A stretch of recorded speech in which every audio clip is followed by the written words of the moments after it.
All right, so let's try to investigate another vector space.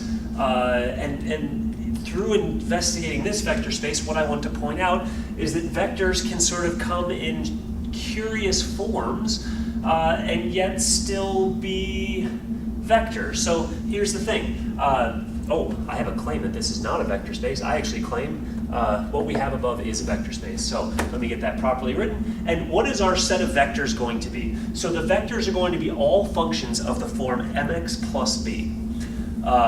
So these are basically all linear functions, like all lines, functions of lines. And now what we can imagine is you're going to add vectors like you add polynomials.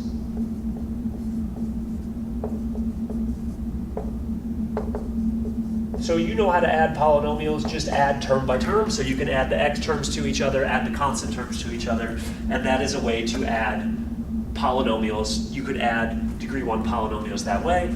And we're going to multiply by scalars like you multiply polynomials by scalars.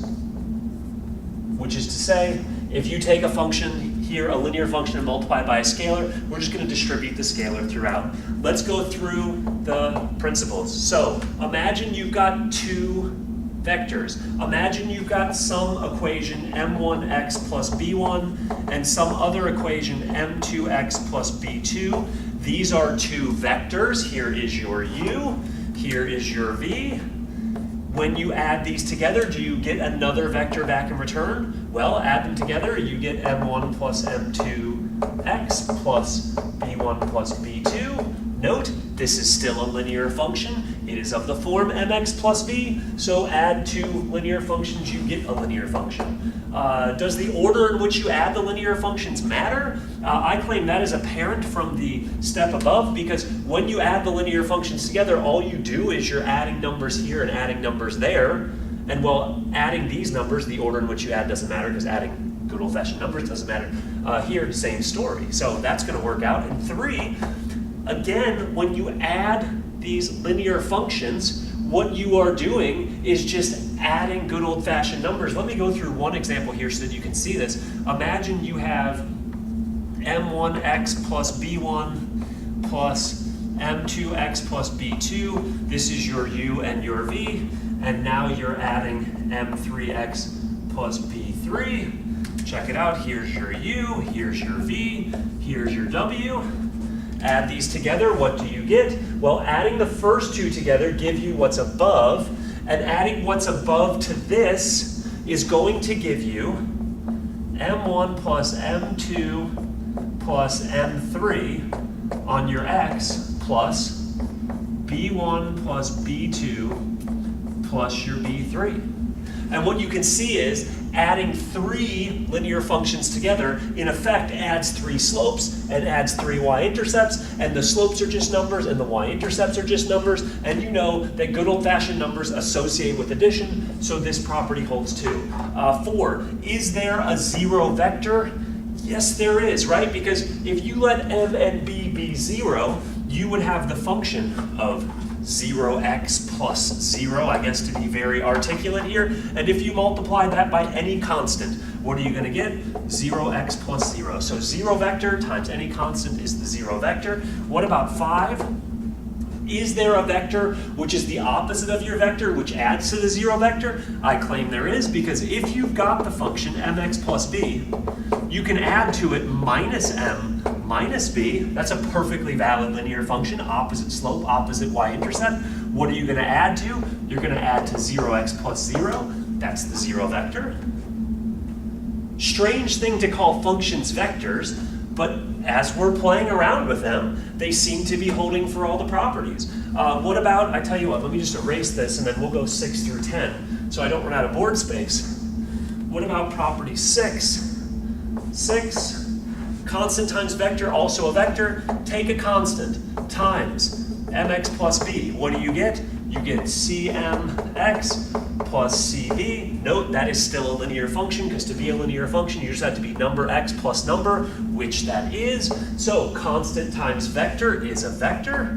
7, Constants have to distribute, so if you have a constant times m1x plus b1 plus m2x plus b2, this should be the same as the sum of the constant times each. Now, what would you get here if you took a constant times u plus v? You would get a constant times m1 plus m2x plus b1 plus b2.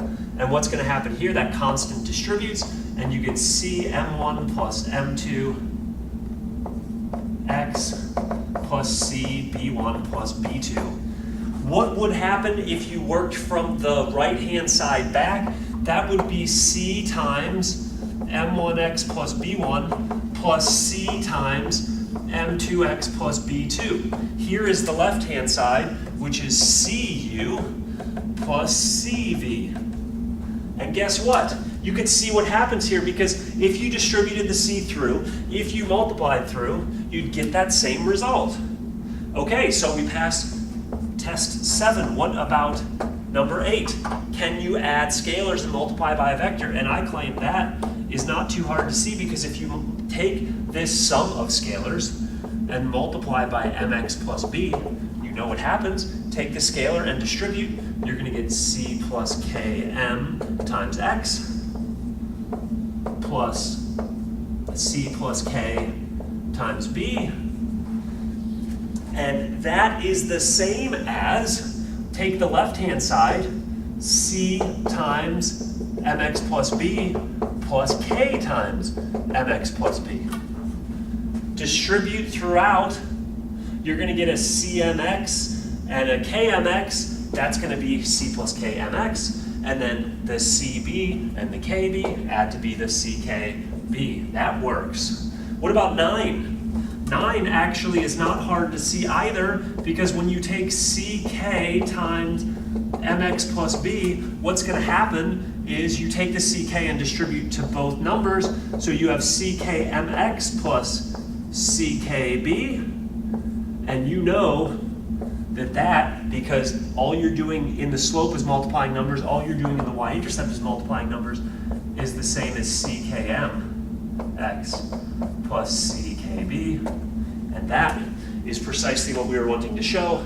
And as a final stipulation, let me squeeze it in here, we have to show that 1 times a vector is that same vector, but of course when you distribute 1 throughout, you get the same vector back in return, and that holds. And here's the long story short in this case. So, whereas in the previous example, we took familiar objects and defined our operations in unfamiliar ways and got something that wasn't a vector space, here's something that's interesting. We took a seemingly strange collection of objects that doesn't feel necessarily very vector-like on the surface. But whenever we went through all of the stipulations, because we chose our operations to be very standard, what we found out was that all of our operations and all of our vectors and all of our scalars abided by these principles. So, when you look at degree 1 polynomials, your linear functions, because functions add to functions to be functions, and it doesn't matter the order in which you add the functions, you get the same thing in result, and the sequence in which you add 3 functions, and there is a 0 function, namely f of x equals 0. You also have opposites for every linear function. A constant times a linear function is a linear function. We had the distributivity laws all hold, the associativity of scalars hold, and 1 times the linear function is the same linear function. Oh man, linear functions could be vectors and form a vector space. Interesting. Vector spaces sometimes come in forms different from what you might imagine, but it's a vector space nonetheless because it appeals and applies to all 10 of our properties, by which we said if you hold the 10 properties and the 10 properties are true with your scalars, with your vectors, with the way you add vectors, with the way you multiply scalars, then you are a vector space. And as a result, the set of linear functions is a vector space.